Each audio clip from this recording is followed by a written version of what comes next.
Well, I'm very thankful that you invited me here, and I love to talk about my practice. And I think starting out, I should probably say it's a practice, it's not a religion, and people get that all wrong. And Buddha is not another word for God. Buddha was a person, a Hindu prince, who was disturbed by the Hindu caste system and went out looking and searching for other answers. And but just starting off a little bit, talking about how I was raised, and the song was so appropriate. I was actually raised Presbyterian. Well, actually, I started out in Venezuela. We had some people who came by, missionaries who came by like once a month. So I didn't have a real strong religious upbringing until we came back to the States when I was 9. And then we started attending the Presbyterian church, so you could still claim that I didn't have a strong religious upbringing. But then I married a Catholic, and took instruction in the Catholic church, and that was a real eye-opener. As I sat there, the priest is telling me all this stuff, and I'm going, oh, that sounds like utter nonsense. But I married the boy I loved, and that was all that mattered at that time. Then I went to Baylor, and of course you're required to take religion at Baylor. So that was kind of another experience, kind of getting their viewpoint on things. And then I kind of jumped around. I tried all kinds of different things. I read a lot of books, and I couldn't find anything that spoke to me. I kept looking for something deeper. I was like, there's got to be more than this. It isn't just about sitting in church on Sunday and praying, right? There's got to be more. And in the 1980s, I was really into self-help books. I think we all were. And I started reading Wayne Dyer. Of course, I started with Your Erroneous Sons about how to handle guilt and worry, because we're all tormented by those. But I got into some of his other books. He had a book called Seed of the Soul, which was actually a very interesting book. And talking to a friend at work, she told me, oh, I have an audio tape with Wayne Dyer, and I'll loan it to you. Well, it was actually Wayne Dyer and Deepak Chopra. It was the first time I'd ever heard his name. And he started talking in this about quantum soup, that this is all quantum soup. Well, I minored in Baylor, I minored in physics. And so I know all things are made of molecules. Molecules are made up of atoms, subatomic particles, and quarks are nothing but pure energy, vibrating at different levels. So given that, I was just really drawn into this whole discussion about quantum energy and quantum soup, and that everything around us, even the air, contains energies. And there really is sort of a thing of, spiritual beings hanging around us. So at that point, I started reading a whole lot more. And I started reading about Kabbalah, which is the Jewish mysticism, and Hinduism, Taoism. And then I read the Celestine Prophecy, which was a real eye-opener when you start talking about vibrating energy. I don't know how many of you read it. If you haven't, it's an interesting read. It's fiction, mind you, but it was really enticing. And at that point, I ended up moving out to LA because telecommuting became a big thing. And I was like, well, if I telecommunicate from anybody, any place, I can just as easily do it from Los Angeles as freezing cold New Jersey, which is where I was living at the time. And while I was out there, there was a little tea shop next to where I got my hair cut, and they had a flyer for Ravi Shankar. And I'm like, oh, yeah, Ravi Shankar. I'm a 60s girl, right? So I bought tickets for it, and it turns out it wasn't the sitar player. It was Sri Ravi Shankar. Sri in India means Mr., but Sri means the most honorable or venerable Mr., okay? And it turns out he was a yogi, a Hindu yogi. And I actually got an awful lot out of it. There were about 600 people in the audience, many of whom thought they were going to see a sitar player. And, anyway, as he said, same name, different instantiation. It was an interesting way to put it. But anyway, he had all 600 of us meditate at the same time. It was one of the most powerful things I've experienced 600 people in one room, all meditating together. And at that point, I was kind of hooked. And since I was in LA, and just about anywhere you can pick up these little newspapers that talk about, like Reiki healing and all kinds of stuff like that. I made some phone calls and I tried a couple of things. I wasn't very good at this whole breathing technique thing, so I failed on that. I looked at the Yellow Pages and there were only 2 listings for meditation. One was Transcendental Meditation with the Maharishi Mahesh Yogi, and they wanted $2,500 up front. And I went, okay, not for me. So then I called the second number. It was Dr. Kay Kalman, Psychotherapy and Taoist Meditation. I'll get into the psychotherapy thing in a minute, but Taoist meditation. Now that was kind of interesting, but then she pointed to me to somebody named Leong Tan. And Leong is from the Chinese community of Malaysia.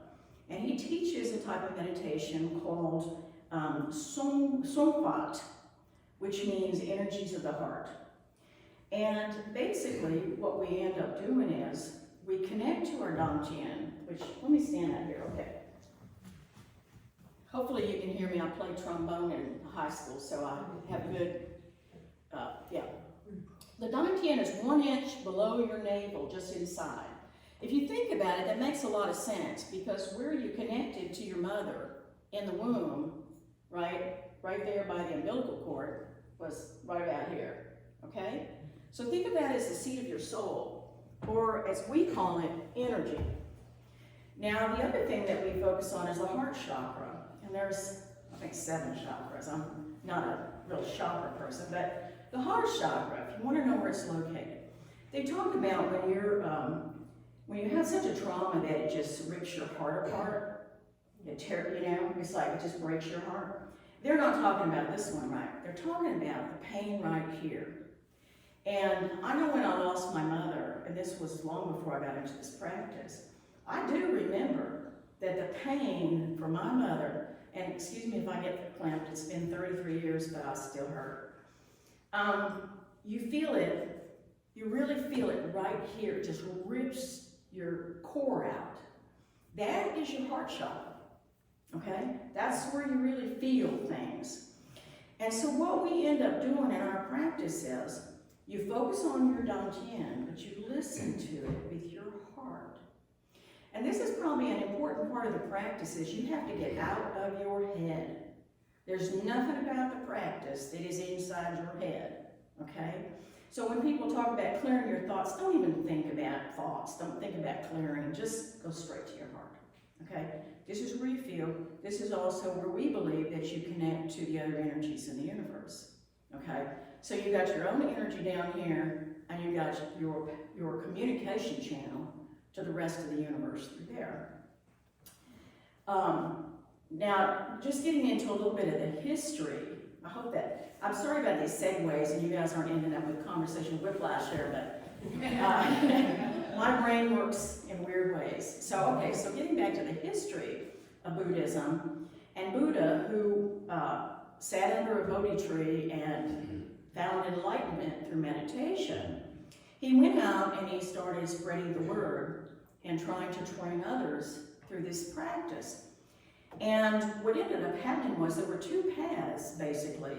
One went towards the north, towards Tibet, and it carried more of an Indian Hinduism with it. And all those gods and goddesses they just love, okay? Well, the other path basically went down through Indonesia, Malaysia, up through China, and then eventually over to Japan, which is your Zen Buddhism, is actually Japanese. But in China, what they did was they basically took Taoism and Confucianism and they just melded that into their newfound Buddhist practice. So what we do has a lot of Taoism in it, has a lot of Confucianism in it, but basically it is still Buddhist practice. It's just the southern path as opposed to the northern path. Anyway, let's see, where am I going here? Okay, so what I wanted to point out is, like, we don't actually worship idols. There's this mistake, and I believe, because we have a Buddha sitting on our altar that we worship idols. The truth of it is, you could, and Jack Kornfield talks about this in his book, you could actually sit in front of a microwave and meditate.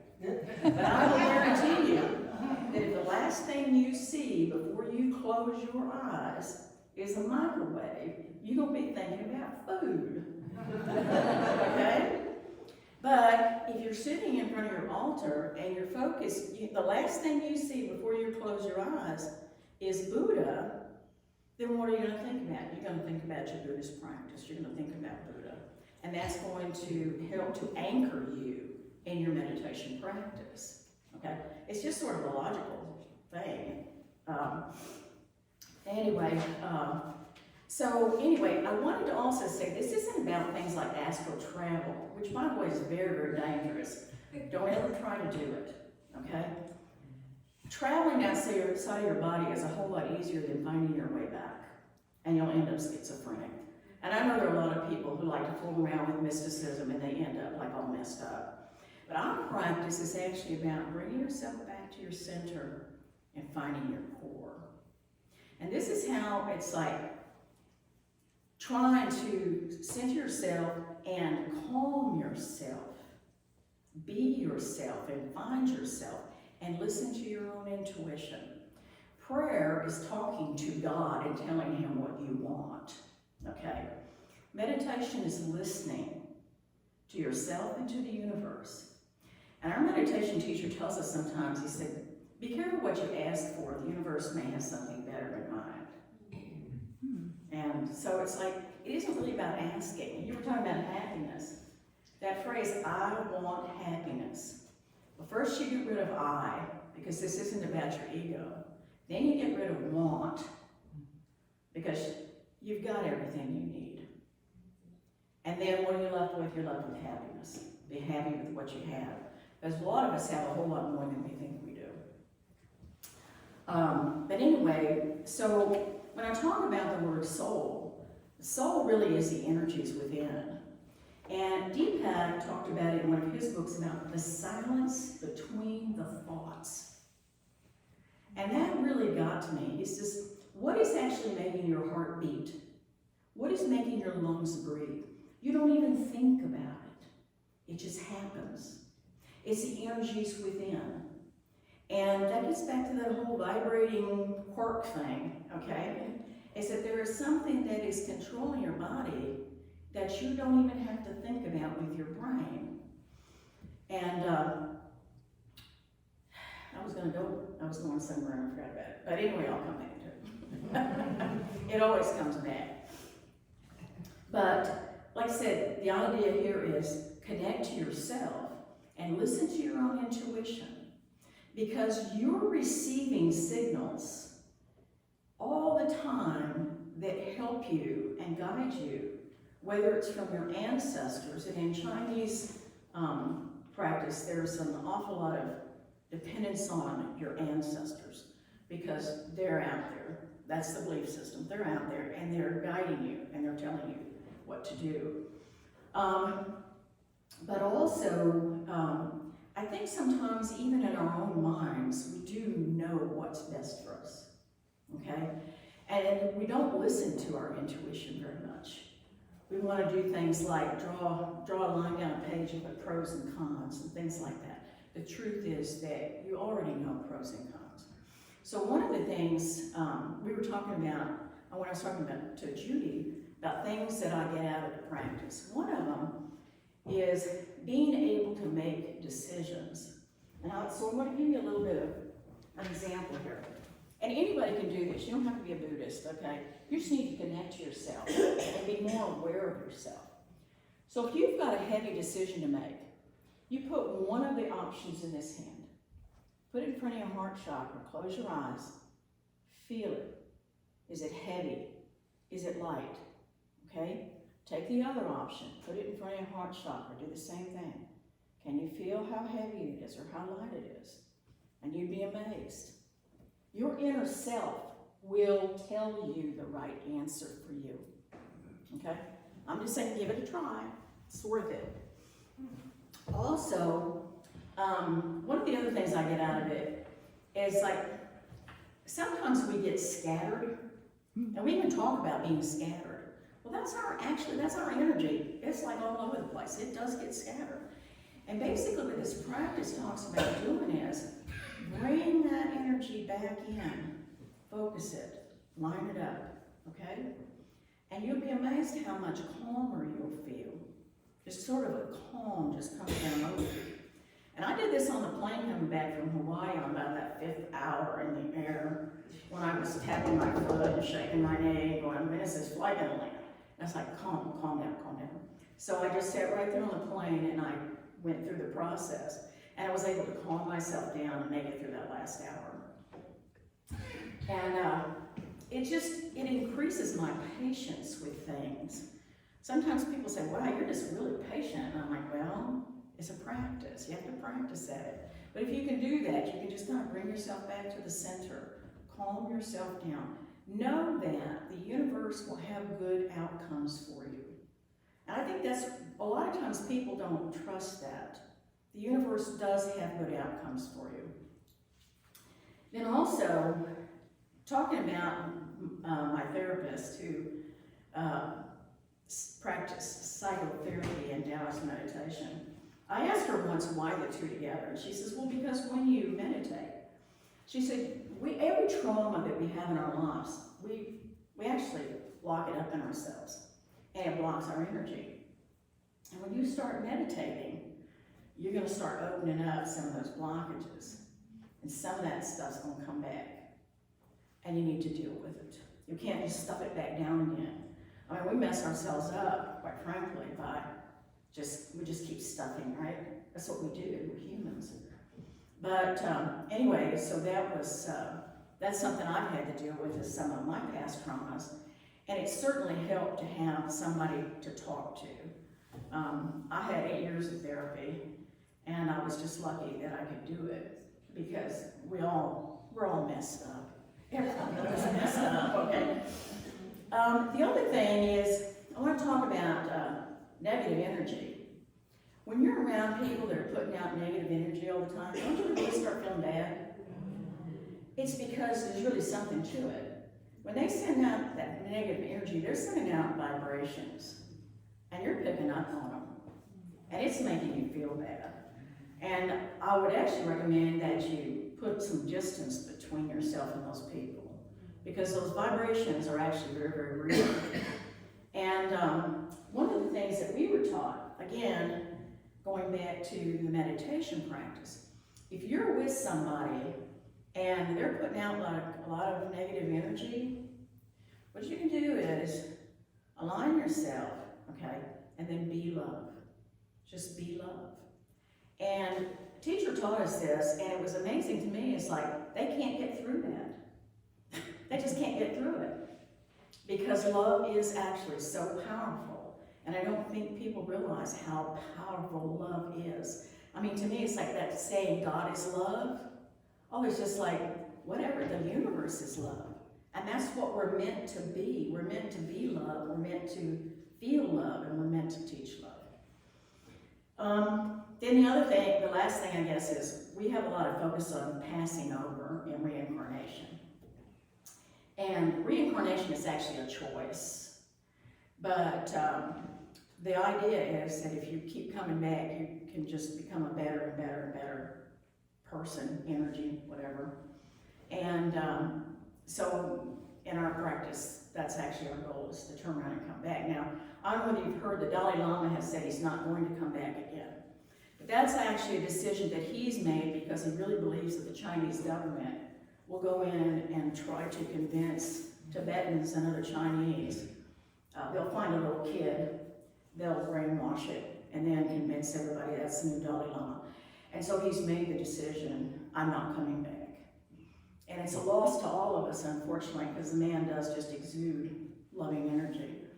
But it's not the end. The way I think of it, and this was something I came up with after listening to Deepak one time. He said that we are not a human body with a soul. We are a soul in a human body.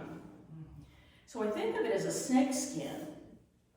The snake grows, and as the snake grows, it sloughs off the little skin, it moves on, and then it sloughs off that skin and keeps on and keeps on. And to me, that's what reincarnation really is. It's basically you're continuing to grow. And every life you go through, you grow some more. And your energy becomes more powerful at that point.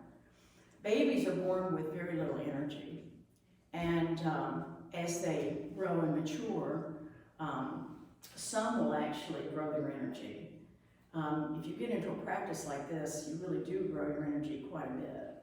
And unfortunately, there are people in this world whose energy never grows. And they end up being petty, vengeful, unfortunately, and not very desirable human beings. But anyway, I guess that kind of sums up what I was going to say about Buddhism. That's sort of like I said, it's more of a practice and a philosophy. It isn't a religious structure of any kind. We do practice mostly alone. I go to workshops and retreats, and there I'm able to meditate with others. And I'll be honest with you, I've actually sat next to people meditating that I have picked up my pillow and moved away from them. Because they got some like bad JoJo going on. And I can feel it coming at me and I don't want to be anywhere near it. So I just like move about 10 feet away and then I can't feel their JoJo. But it actually is pretty special to meditate with others who are working on their progress also. But it is actually a very singular task. No one can help you meditate. When you sit down and meditate, you are all alone. You're with yourself. You're lucky you've got good energy coming in from the universe. So it's all a growth process. So I ended up back with the self-help stuff, didn't I? Yeah. I started out with self-help and I ended up with self-help.